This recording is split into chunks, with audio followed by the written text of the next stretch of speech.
Salut les amis, salut tout le monde et bienvenue une fois de plus sur votre chaîne d'information préférée, Club Info. Aujourd'hui, on se capte pour une nouvelle note d'information du côté de la Côte d'Ivoire pour parler une fois de plus de ce retour en puissance de l'ancien président de l'Assemblée nationale, Guillaume Kibafori-Soro, qui, dans un de ses récents discours, a promis officiellement de faire tomber son ancien allié politique, Alassane Dramane Ouattara. Pour ceux qui le savent très bien, Guillaume Kibafori-Soro réside jusqu'à présent du côté de l'exil. Mais en ce moment, il serait dans des pays frontaliers à la Côte d'Ivoire, des pays tels que le Burkina Faso, le Mali ou alors le Niger. Ces pays qui aujourd'hui semblent visiblement soutenir cet ancien allié à Alassane Ouattara. Depuis 2018, Guillaume Soro s'est séparé d'Alassane Ouattara pour en quelque sorte le combattre car selon lui, il cherche à récupérer ce qui lui a été volé en 2020 car c'était l'année à laquelle Guillaume Soro allait accéder officiellement à la magistrature suprême. Et vu que le goût du pouvoir est sucré, Alassane Ouattara lui aurait barré la route et il serait devenu depuis lors un véritable ennemi du pouvoir en place.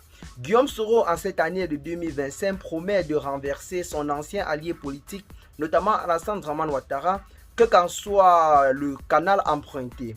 Et c'est justement ce canal qui inquiète de plusieurs personnes dans le pays, car plusieurs personnes se posent la question de savoir sur quoi compte exactement Guillaume Soro pour accéder à la magistrature suprême, vu que celui-ci a été condamné à perpétuité par la justice ivoirienne pour tentative de déstabilisation, plus une amende de près de 15 milliards de francs CFA.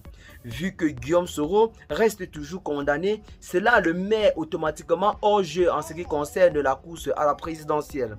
Mais celui-ci continue toujours de nourrir son programme de gouvernance ou alors son programme politique pour la Côte d'Ivoire en cette année de 2025.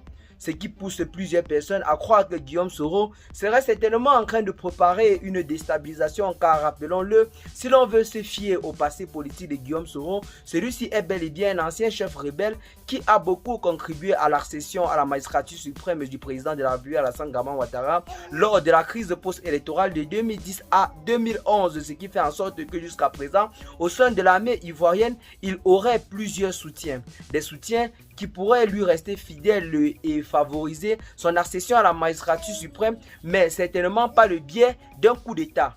Donc, ce qui laisse planer une grosse menace sur le gouvernement ivoirien en cette année de 2025.